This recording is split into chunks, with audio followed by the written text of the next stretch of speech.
Donc je suis en train d'enduire au maximum cette douche italienne que j'ai fait sur mesure, hein. Bon, elle fait 1 mètre par par 80. Donc comme vous le voyez, j'enduis à fond. Je mets une bonne dose de, surtout dans les angles, hein. Une fois que c'est bien mis, hop, je prends une espèce de fibre de verre, donc que je colle, hein. Regardez, hop, on chevauche l'autre, voilà, je chevauche et je la mets, je la pose comme ça, hein. Hop, voilà, et hop, je pose, hop, voilà, avec le cutter, vous faites une coupe, hein, vous inquiétez pas, hein, c'est, voilà, hop, voilà, vous faites ça le plus simplement du monde, hein. Regardez, et vous faites partir sur le plat, voilà, et après sur le plat. Ensuite, avec la pâte, vous venez enduire généreusement le tout, hein. Il faut vraiment que ça soit enduit, hein. Vous voyez ce que vous faites, voilà, aucune bulle, pas de bulle dans le, voilà, la fibre elle est bien posée, bien tendue, bien, voilà, voilà, comme ça quand vous avez, et ensuite par dessus, regardez, j'ai mis comme ceci, hein, la résine, évidemment, je l'ai acheté chez Leroy Merlin, hein, une soixantaine d'euros, 70 euros je pense.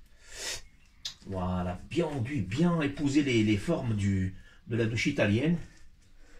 Voilà, vous avez vu le siphon ici, ma sortie d'eau ici, hein. Je l'ai évidemment fait une étanchéité en dessous, avec un flexible en 40. Et j'ai fait couler de l'eau pour bien contrôler l'étanchéité. Bon bah écoutez, tout le long comme ça, bah vous faites comme ça, vous l'enduisez bien, hein. Généreux avec la pâte, hein, faut pas faire d'économie sur la pâte, faut vraiment en mettre, hein, voilà. Voilà. Et comme mes vidéos sont de plus en plus populaires, ah, les gens regardent, regardez, c'est archi simple à faire. Regardez, vous mettez ça, faut pas hésiter, il faut y aller, hein. Faut poser, il faut pas avoir peur. Voilà. Voilà. Comme ceci.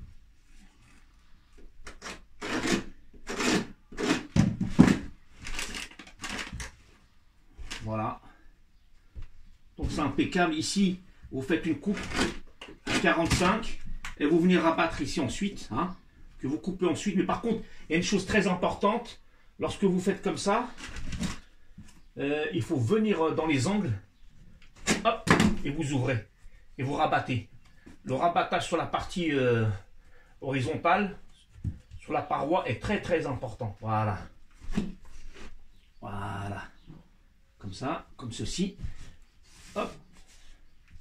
Hop. Et vous venez vous aider avec la pâte. Et vous l'enduisez. Ah, vous lui donnez bien, hein. Vous remplissez bien la pâte. Voilà, vous êtes généreux parce que, voilà.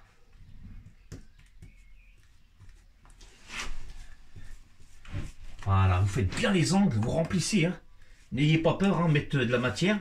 Parce qu'ensuite, moi ce que je fais après, c'est une deuxième couche de résine pour pouvoir, voilà. Vous voyez, vous faites généreusement. Et comme vous voyez, j'ai fait tous les 3 autres angles. Bon, il ne m'en reste plus qu'un à faire. Voilà, ça, comme ça. Hop, je coupe. N'ayez pas peur, hein, c'est... Après, moi, je coupe, j'ai l'habitude, hein, j'y vais franco, hein. Même s'il manque un bout, vous le remettez. Et cette fibre, lorsque vous prenez votre douche, donc il va y avoir des petites micro-vibrations, elle va permettre à la plaque de ne pas bouger. Tout va former un seul corps. Ça va rigidifier l'ensemble et donc vous fermez toutes les fissures, les trous, voilà. Voilà, ici je suis arrivé jusque là. Donc celui-là je vais le chevaucher. Je vais le couper. Hop. Voilà. Comme cela. Voilà, je suis très vigilant sur les angles. Moi là.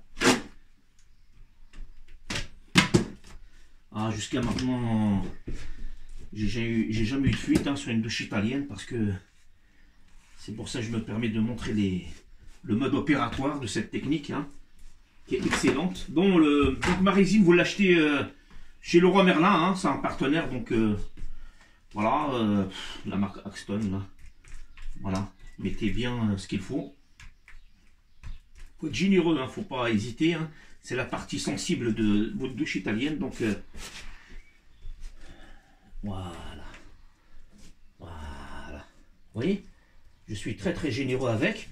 Puis ensuite, bah, vous finissez l'ensemble. Moi, j'ai mis donc évidemment un fixateur au début. Hein. Là, je mets... voilà. Par contre, je vous conseille au niveau de l'assise, la partie plate, c'est de renforcer avec des solides en bois, hein, bien visser l'ensemble. Il ne faut pas que votre plancher bouge. Hein. Il ne faut surtout pas qu'il y ait une flexion. Il ne faut pas qu'il soit élastique.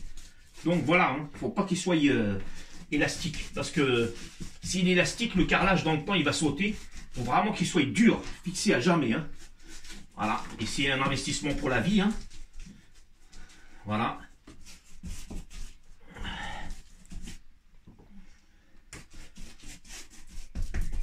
Voilà, comme vous le voyez. Voilà. Ah, je remercie l'international. Hein. Il y a beaucoup de gens qui me regardent, qui m'envoient des messages. C'est très gentil à eux. Hein. Ils sont sympas. Ils adorent mes vidéos. Et ils les font tourner. Donc, comme vous le voyez, moi je suis un professionnel. Ça fait plus de 20 ans, 30 ans que je fais ça. Hein.